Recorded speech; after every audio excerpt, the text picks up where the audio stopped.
نماز کے متعلقہ ایک اور سوال ہے. سوال یوں ہے کہ کیا نماز کے وقت بچے پہلی صف میں کھڑے ہو سکتے ہیں؟ اور دوسرا حصہ یہ پوچھا گیا کہ کیا بچے اقامت کہہ سکتے ہیں؟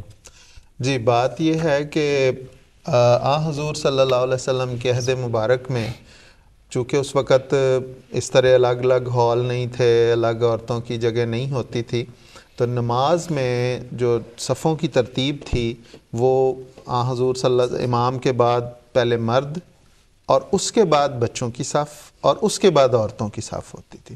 اور اس میں حکمت یہ نظر آتی ہے کہ مردوں اور عورتوں کے درمیان بچوں کی صف کے ذریعے ایک بیریئر بنا دیا، ایک روک، ایک پردے کی صورت پیدا کر دی. جیسے میں نے عرض کی کہ غربت کا زمانہ تھا، الگ الگ، تو ایسا انتظام ہو سکتا ہے کہ پردے کا بھی انتظام کرنا مشکل ہو، اس لیے یہ حضور صلی اللہ علیہ وسلم نے اس وقت. تو دوسرا جہاں تک امام کے بالکل پیچھے کھڑے ہونے کا تعلق ہے تو حضور نے اس کے متعلق یہ فرمایا کہ میرے پیچھے، میرے بالکل پیچھے وہ لوگ اولو النہا والاحلام، کہ عقل والے اور دانائی والے جو لوگ ہیں وہ میرے پیچھے کھڑے ہوں، ثم الذین یلونہم ثم الذین یلونہم. تو یہ ترتیب بیان فرمائی. اور گویا اس میں ایک خاص طور پہ اولو الاحلام والنہا یہ بتاتی ہے کہ نماز ایک بہت متبرک اور بڑی ادب والی چیز ہے، ذمہ داری والی چیز ہے. اور اس میں دو حکمتیں ہیں. ایک تو یہ کہ بعض اوقات امام کو کوئی ایسی کیفیت پیش آ جاتی ہے کہ اس کو نماز چھوڑنی پڑتی ہے، کوئی بیماری، کوئی وضو ٹوٹ جاتا ہے، انسانی فطرت میں یہ شامل ہے یہ باتیں، تو اس کی جگہ لینے والے ایسے موجود ہوں جو اچھی جاننے والے ہیں، تو اس لیے پہلے مردوں کی صفیں اور پھر بچوں کی باری آتی ہے. یہ یہاں تک تو یہ بات ہے.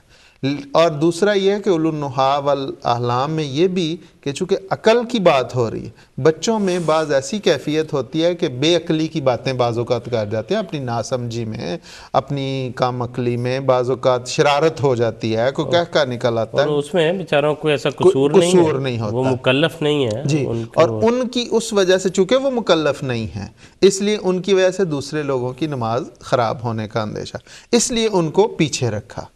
یہ اصول یہ ہے.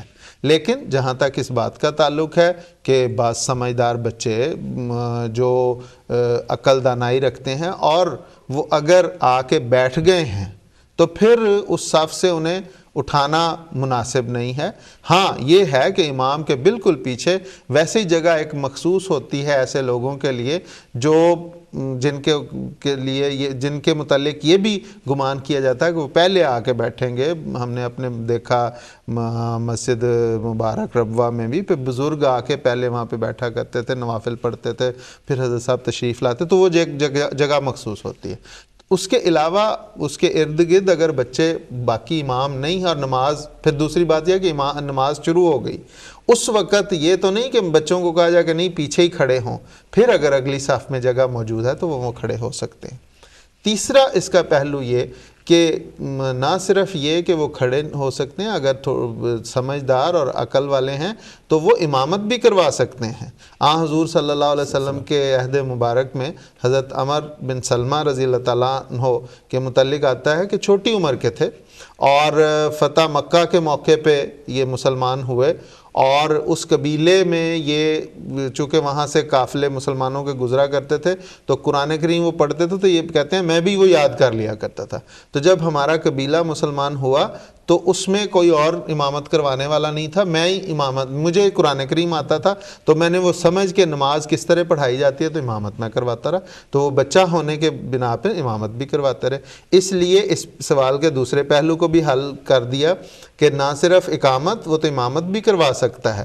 اس لیے اگر کوئی اور نہیں ہے اقامت کہنے والا تو کوئی حرج نہیں اقامت کہنے کی.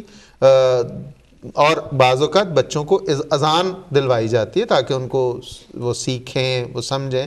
اس لیے اور حضور صلی اللہ علیہ وسلم نے یہ اصول بیان کر دیا کہ جو کوئی اذان کہے گا وہی اقامت کہے گا. اس لیے اگر بچے نے اذان دی ہے تو کوئی حرج نہیں، وہ ایک طرف ہو کے، وہ امام کے پیچھے لوگ کھڑے ہیں ان کے ساتھ ہی وہ کھڑا ہو کے اقامت کہہ سکتا ہے، کوئی حرج کی اس میں بات نہیں. جی ٹھیک ہے. بہت شکریہ، جزاک اللہ، احسن الجزا.